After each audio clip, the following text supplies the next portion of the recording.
मजबूर, मजदूर, मजलूमों, गरीब और लाचार की आवाज भ्रष्टाचारियों की अब खैर नहीं।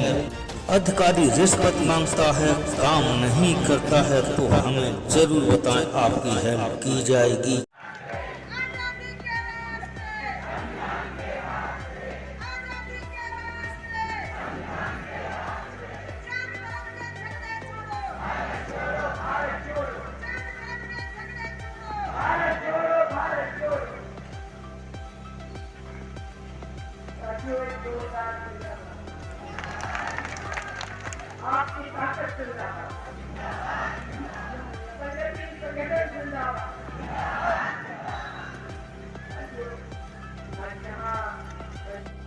कि हम आत्मनिर्भरता कहते हैं तो फिर हर गांव को हम लोग ग्राम स्वराज्य बहाल करेंगे। हम गांव के जल जंगल जमीन पर, गांव के जमीन के नीचे हीरा हो या कोई कोयला हो, उस पर पहला अधिकार गांव का रहेगा और गांव की सहमति के बिना हम कोई विकास की योजना थोपेंगे नहीं। ये होना चाहिए था कि नहीं? आदिवासियों के लिए ऐसा कानून बना है पेशा नाम का, लेकिन उसका पालन नहीं करते। नर्मदा से बंगाल के नंदीग्राम तक हमने जो संघर्ष किया, उसके बाद अंग्रेज सरकार का 1894 का कानून बदला और अभी भी मेरे पास है वो 2013 का कानून लाया। लेकिन कभी महुबा से फोन आता है, कभी बस्ती से फोन आता है कि क्या हमारी जमीन छीन रहे हैं, हमको पूछा नहीं, हमको बताया नहीं। अभी जो बांध टूटा वहां भी ऐसा ही किया। अब पोल खोल हो गई जब बांध टूटा तब कि मिट्टी में भी काली कपास की मिट्टी भर दी ठेकेदार। तो ये भ्रष्टाचार ही नहीं, ये अत्याचार हो रहा है। ये आजादी की अवमानना है, ये झंडे के हरे रंग की अवमानना है। जो हरा रंग हमको आज संदेश दे रहा है कि देश में नहीं दुनिया में अगर हम लोग ये हरा भरापन नहीं बचाएंगे तो कितना भी धन हो, धनिक लोग ही ज्यादा ऑक्सीजन के लिए तड़पते आंखों के सामने मर गए, आप जानते हैं। और जिन्होंने उनके अंत्य संस्कार किए, न हिंदू है देखा, न मुसलमान है देखा, उन लोगों को बुलडोजर को कोर्ट बनाकर बेघर कर दिया मध्य प्रदेश सरकार ने। तो देखिए, पास किया था पर फांसी दे दी गई शहीद आजम को भी और सुखदेव और राजगुरु को।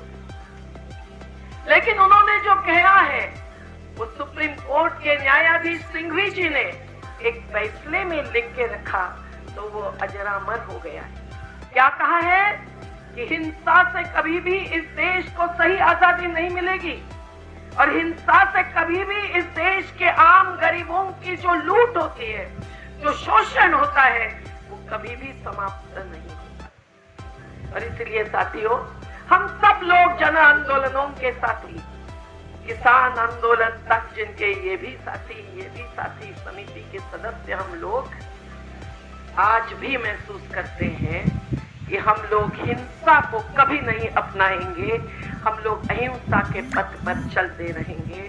और इसलिए आपको सलाम करती हूँ कि आज भी आप वो संकल्प संविधान अमर रहेगा दोहरा रहे हैं। तो संविधान अमर रहे, संविधान अमर रहे। क्या लिखा है संविधान? वही शहीदों के सपनों को संविधान में उतारा हुआ है। ये कहीं विदेश से आया हुआ आदेश नहीं है। उसमें लिखा है समता, उसमें लिखा है न्याय, उसमें लिखा है सर्वधर्म समभाव, उसमें बाद में डाला गया आजादी के साथ साथ समाजवाद। मतलब क्या होता है? आजादी का सपना अगर समता का है तो 75 साल में कहां देश किस दिशा में जा रहा है, इसको याद करना, इस पर सोचना और हमारा रास्ता क्या होगा ये तय करना यही आज के दिन का महत्व है। आज जब हम तिरंगा फहराते हैं तो हम लोग वो ऊपर का रंग किसी धर्म का नहीं मानते, वो नीचे का रंग भी किसी धर्म का नहीं मानते। हम मानते हैं वो भगवा त्याग का रंग। त्याग किसने नहीं किया? मंगल पांडे ने किया और ओबेदुल्ला ने किया, अशफाक उल्लाह ने किया और भगत सिंह ने, सुखदेव राजगुरु ने भी किया, चंद्रशेखर आजाद ने भी किया। आज ये होते हैं जाति के नाम पर, लेकिन वो अपने को अलग नहीं करता।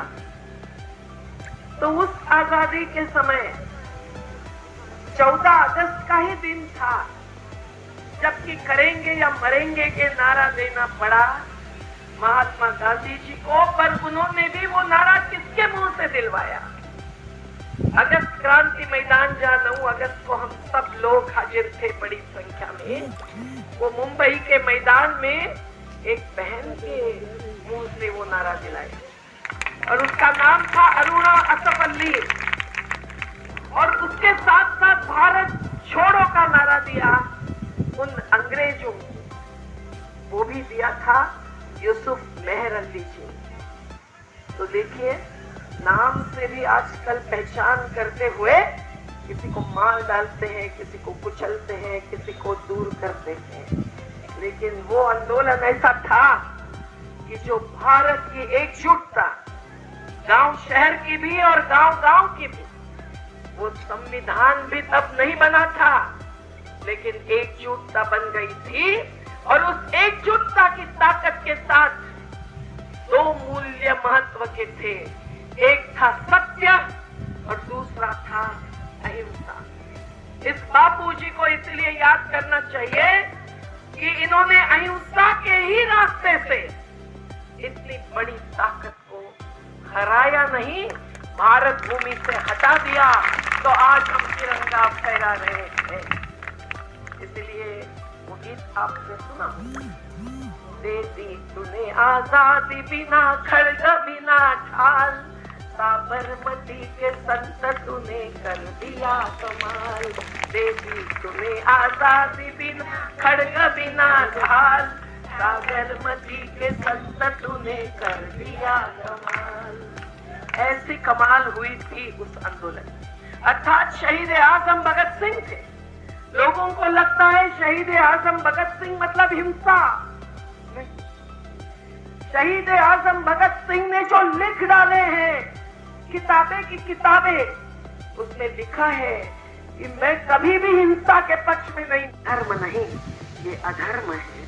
पर आजादी के शहीदों ने हमें ये त्याग का और हरा रंग बचाने का संदेश देते हुए ये सफेद रंग शांति का, वो भी हमारे सामने रखा है।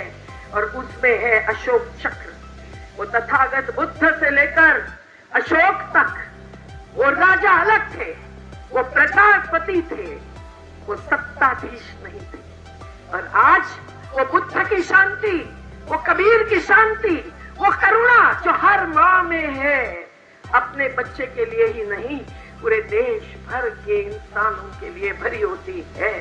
उसको अगर आप बुलडोजर चला के कुचल देंगे तो आप संविधान कुचल रहे हैं, आप इंसानियत कुचल रहे हैं और आप झंडे को ऊपर कर रहे हैं।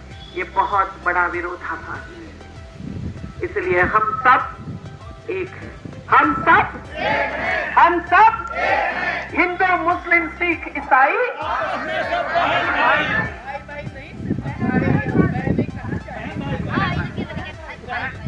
आपस में है बहन भाई। ये बहनों को भी भूलना नहीं देंगे हम लोग।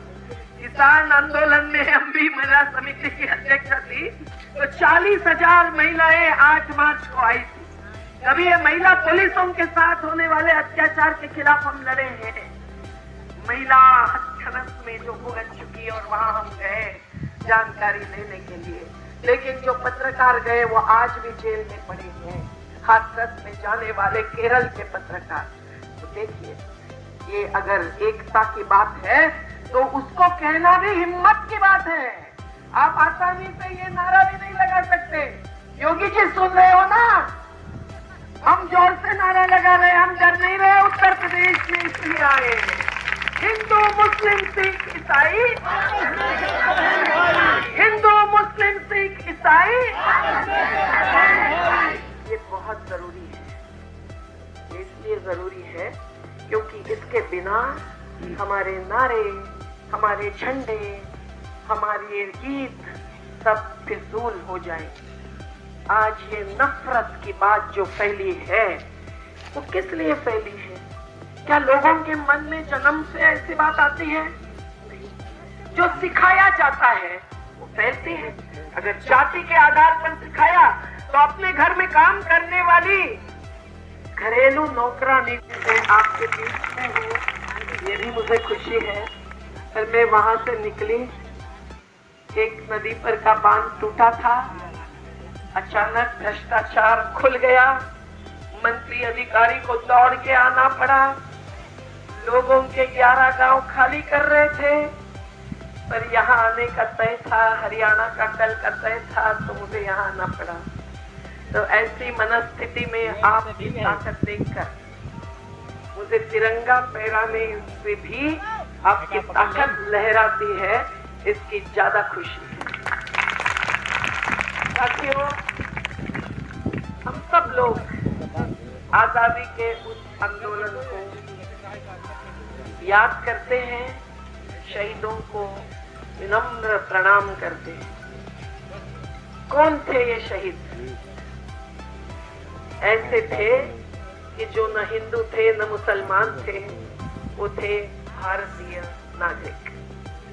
वो बाकी कुछ देखते नहीं थे, जैसे फौजी नहीं देखता कि वो कौन से रेजिमेंट में है। प्रतिशत लोग 58% संपत्ति अपने हाथ में रखे हैं और एक नहीं तो 10% ज्यादा से ज्यादा लोग 57% आय उनके हाथ में रखे। अगर इस पर वेल्थ टैक्स सही लगाए 2% तो 7 लाख करोड़ रुपया हर साल सरकार की तिजोरी में आएगा।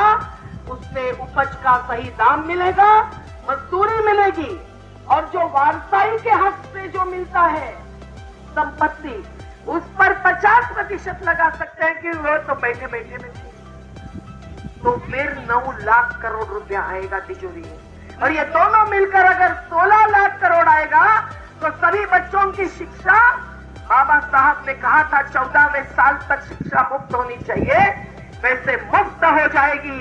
और स्वास्थ्य क्या सेवा भी मुफ्त कर सकेगी सरकार।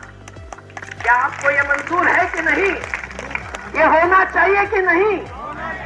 अरे टंट्या भील आदिवासियों का जुझारू स्वतंत्रता सेनानी, वो अंग्रेज सरकार के समय धनिकों को लूटता था और गरीबों को बांटता था। अपन तो वैसे लूटने वाले नहीं है, लेकिन ये जो लूटने वाले वो है, उनका पैसा सही 60 कानून से, संविधान से अगर तिजोरी में लेकर सबका भला होगा तो क्या देश आगे बढ़ेगा नहीं? अगर रोजगार निर्माण करने वाले छोटे छोटे उद्योग गांव के संसाधन पर बनेंगे तो क्या देश आगे बढ़ेगा नहीं? रोजगार निर्माण नहीं होगा, केवल बड़े से बड़े उद्योग, तो फिर खादी बुनने वाले कहां जाएंगे? और सबसे गंभीर बात है, कान खोल के सुनो, आज आपको जो झंडे हाथ में दिए हैं उससे करोड़ों का मुनाफा अंबानी कंपनी ने कमाया है।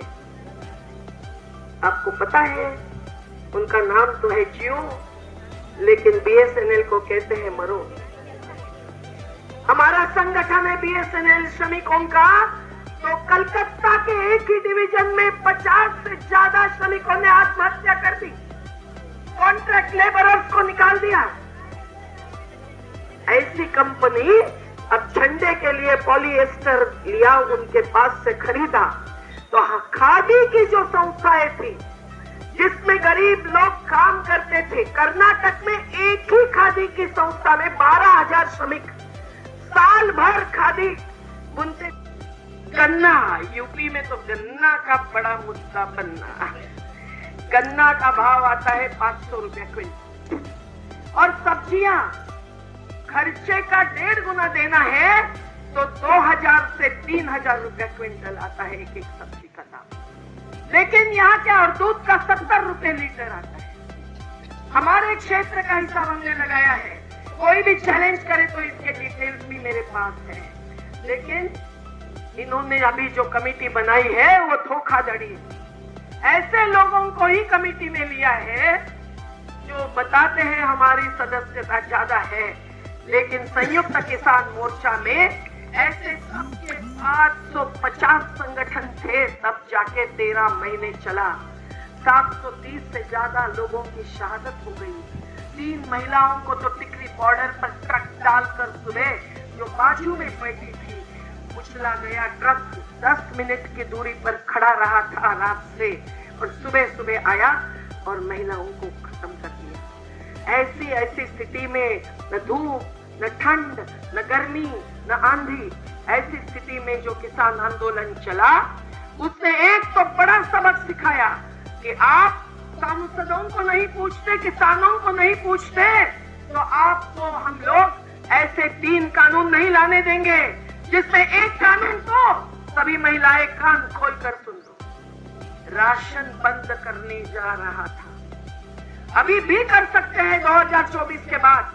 उन्होंने तय करके रखा है 2016 से अंदर कागजात है कि राशन के बदले पैसा देंगे। पैसा कहां जाएगा? शराब की दुकान, बराबर है ना। और शराब का व्यापार हम कहते हैं बंद करे सरकार, पर वो कहते हैं शराब का धंधा सबसे अच्छा, क्योंकि उससे एक राज्य सरकार कमाई कर रही है। क्या कहना है हम लोगों का? हम लोगों का कहना है कि आपके पास पैसा नहीं है, कहते हैं उपज का दाम नहीं देते, सही मजदूरी नहीं देते, ये इसीलिए क्योंकि हिसाब आप सही नहीं करते। हमारा हिसाब है 1% देश के लोग अगर आय के आधार पर अपन हिस्सा ले